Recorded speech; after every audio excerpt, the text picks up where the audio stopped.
People that go through drug court have a 55% less chance of seeing handcuffs ever again. How do you know that these people wouldn't have quit their drug habit anyway? Well, that gets into a bigger question of whether these people are addicts or not. You know what I mean? If they're drug addicts and alcoholics, then they're going to keep going until something stops them.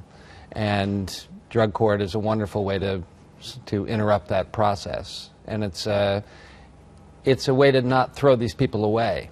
So it takes first-time non-violent drug offenders, and instead of throwing them into prison, it puts them into a 18-month to 2-year program. What's not to like about it? Well, the evidence in favour of them is pretty scanty. There haven't been many serious studies. I think one in Baltimore, one in Arizona, and one somewhere else in the United States. And they tend to suggest that over the long term, then they don't make much difference anyway. And the selection of the people who go through them, I think, has some impact on it. But the real problem for me is this, that what you're saying is you're effectively seeking to fail in the criminal justice system. The whole point of the criminal justice system, and we forget this all the time, is to deter people from committing crimes. Once you've arrested someone, once they've appeared in court, it has already failed.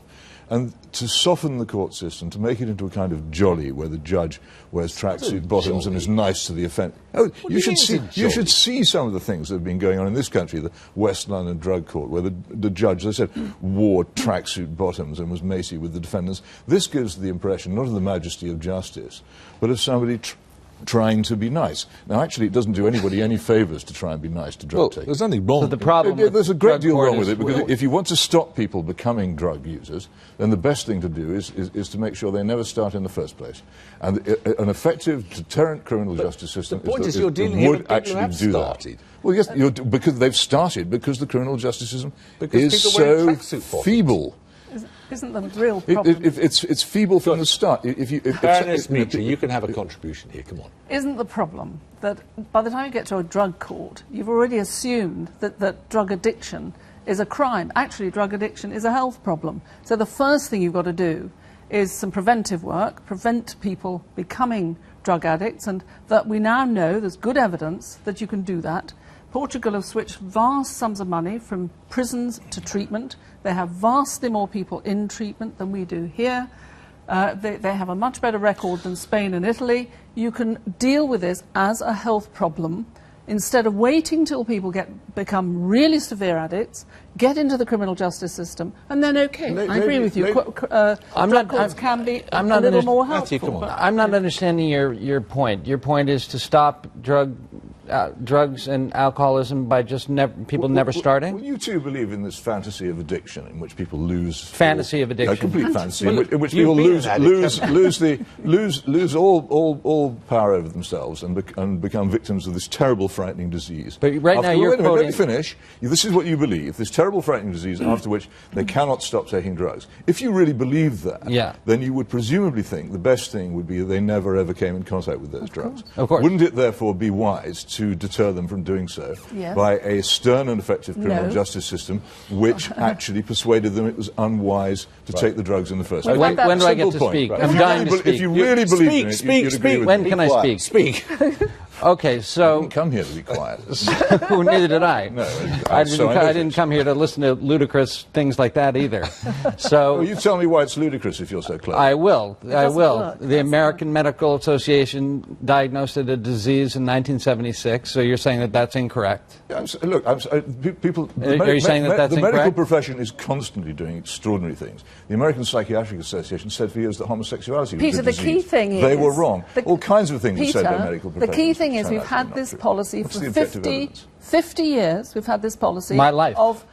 My life is the objective of treating evidence. addiction as a crime. 50 years. No, we and we haven't. now know that it doesn't work. It doesn't work anywhere in the world. Increasingly in the US, Uruguay and elsewhere, and in Europe, Finish your things point, are changing.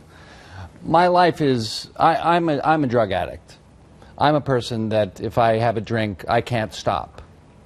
And so it would be following your ideology that I'm choosing to do that. That I'm choosing... That's exactly not my ideology, it is my belief. Yes, you do choose. It is, and it's a belief that you wrote in your book.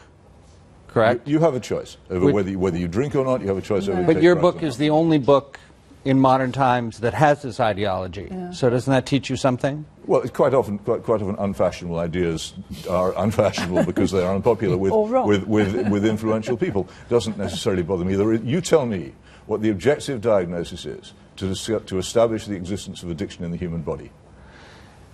It's an allergy of the body, and it's an... Allergies of what?